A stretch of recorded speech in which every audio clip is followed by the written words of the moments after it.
NEET paper leak का मामला अभी शांत ही नहीं हुआ था कि महाराष्ट्र में एक और पेपर लीक होने की जानकारी सामने आ चुकी है। आपको बता दें कि 28 जून को महाराष्ट्र में टीईटी का एग्जाम होने वाला था, लेकिन शनिवार की सुबह अधिकारियों ने एक प्रेस कॉन्फ्रेंस की और इस प्रेस कॉन्फ्रेंस में ये जानकारी दी गई कि पेपर रद्द कर दिया गया है क्योंकि पेपर लीक हो चुका है। सुनिए क्या कहना है अधिकारियों का।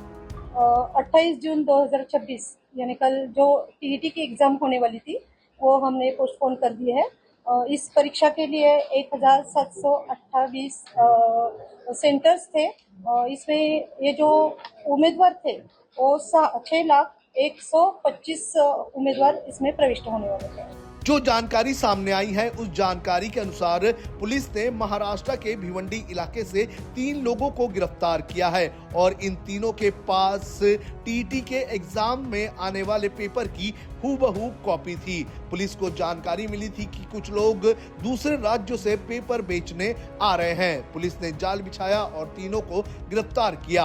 पुलिस ने जो जानकारी दी है उस जानकारी के अनुसार गिरफ्तार किए गए 3 में से 2 दिल्ली के हैं और एक हरियाणा का बताया जा रहा है। पुलिस को शक है कि ये गैंग अलग अलग स्टेट में फैला हुआ हो सकता है। आप सुनिए क्या कहा पुलिस ने। टीईटी शिक्षक पात्रता परीक्षा होने जा रही है।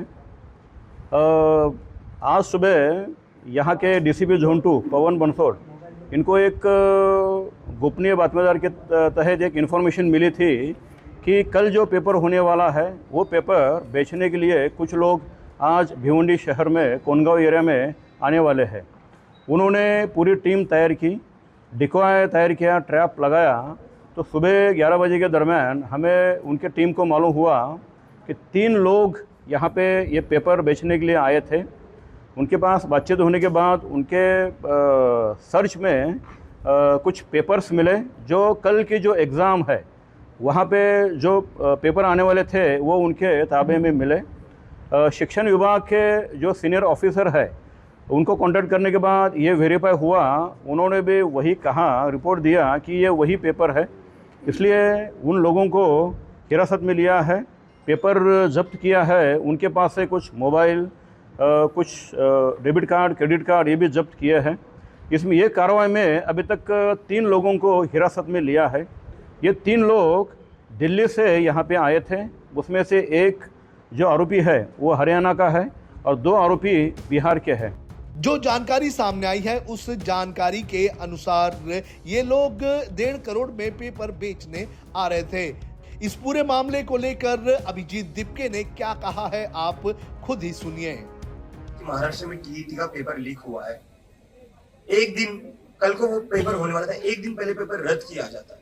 तो इससे तो इतना साबित हो गया, चाहे नेशनल लेवल हो चाहे स्टेट लेवल हो, बीजेपी की जो सरकार है वो एक भी पेपर इस देश में नहीं करवा पाती। बिना पेपर लीक हुए या बिना एग्जाम कैंसिल हुए बीजेपी की सरकार एक भी पेपर नहीं करवा पाती। ये बात तो क्लियर हो गई, सबको समझ आ चुकी है। डबल इंजन की सरकार, डबल इंजन जो है इनका वो डबल लीक बन चुका है। देश में नीट लीक होता है, महाराष्ट्र में टीईटी लीक होता है और ये कोई पहली बार नहीं हो रहा है। 2017-18 में हमने देखा है कि 18,000 जो स्टूडेंट्स क्वालिफाइड किए गए थे उसमें से 8,000 स्टूडेंट्स की जो रीचेकिंग हुई, उनका फिर से क्वालिफिकेशन चेक किया गया तो उसमें से पता चला कि 8,000 स्टूडेंट्स जो थे, जो एस्पिरेंट्स थे, वो तो क्वालिफाइड ही नहीं थे। इन लोगों से घूस लेकर सीटें भरी गई थी और ये पूरा ओपन सीक्रेट, ये सबको पता है। पुणे के स्टूडेंट्स, पुणे के टीचर्स बार बार बोल रहे हैं कि टीईटी के एग्जाम में बहुत ही बड़ा घोटाला चल रहा है, करप्शन चल रहा है, जहाँ 1-1, 2-2 करोड़ में सीटें बेची जाती है। तो मैं पूरे महाराष्ट्र के युवाओं को आह्वान करना चाहता हूँ, देश के युवाओं को बताना चाहता हूँ कि बीजेपी की जो सरकार है उनको आपके फ्यूचर से कोई लेना देना नहीं है, उनको आपकी पढ़ाई से कोई लेना देना नहीं है, उनको कोई लेना देना नहीं है आपकी एग्जाम कैसी जाती है कैसे नहीं। इनको बस एक ही चीज से लेना देना है, कैसे ये दूसरे पार्टी के एमएलए तोड़ सकते हैं, एमपी तोड़ सकते हैं और कैसे ये बस अपनी पावर बढ़ा सकते हैं। बाकी इनको किसी भी चीज से फर्क नहीं पड़ता है। एक दिन पहले एग्जाम कैंसिल करके अब वो जो स्टूडेंट्स ऑलरेडी सेंटर्स पर पहुंच गए थे, 1,000 से ज्यादा सेंटर्स थे, उसके लिए बच्चे निकल चुके थे, एग्जाम के लिए स्टूडेंट्स निकल चुके थे, उनका क्या होगा? वो कहाँ जाएंगे? अब उस खर्चे की भरपाई कौन करेगा? आपको बता दें कि टीईटी का पेपर टीचर्स एलिजिबिलिटी टेस्ट का होता है। जो लोग इस टेस्ट को पास कर लेते हैं वो टीचर्स की पोस्ट के लिए क्वालिफाई हो जाते हैं। इस साल की अगर बात करें तो लगभग 6,125,000 लोग इस एग्जाम को देने वाले थे और इसके लिए लगभग 1700 से भी ज्यादा सेंटर्स बनाए गए थे और 36 अलग अलग शहरों में ये एग्जाम होने वाली थी। लेकिन शनिवार की सुबह अधिकारियों को ये जानकारी मिली कि कुछ लोग हूबहू पेपर लेकर आए हुए हैं और ये पेपर बेचने का काम कर रहे हैं और जैसे ही इसकी जानकारी मिली उसके बाद पेपर रद्द करने का ऐलान कर दिया गया। लेकिन आपको बता दें कि जैसे ही ये मामला सामने आया है विपक्ष ने भारतीय जनता पार्टी पर हमला करना शुरू कर दिया है। आप सुनिए क्या कहना है विपक्षी नेताओं का। सबसे पहले सुनिए क्या कहना है शिवसेना यूबीटी के नेता अंबादास दानवे का। इस प्रकार सीईटी का पेपर लीक हुआ है। महाराष्ट्र नीट का भी पेपर लीकेज का केंद्र स्थान रहा है, उससे भी सरकार ने अनुभव नहीं लिया। जो टीईटी की एग्जाम वैसा देखा जाए तो बहुत छोटी एग्जाम है, उसमें भी महाराष्ट्र का सरकार पास नहीं हुआ। जो शिक्षक ये टीईटी देती है वो शिक्षकों की ही ये टीईटी, मैं समझता हूँ उसका पेपर लीक होना बड़ी महाराष्ट्र सरकार की बेइज्जती इसके माध्यम से हुई है।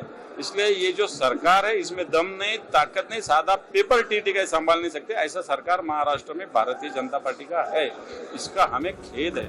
इतना ही नहीं, रोहित पवार ने भी सरकार पर हमला साधा है। आप सुनिए क्या कहा रोहित पवार ने। महाराष्ट्र ये सिर्फ शुरुआत है, बहुत अलग अलग जगह पे आपको पता चलेगा कि यहाँ पे बहुत बड़ा भ्रष्टाचार हुआ है।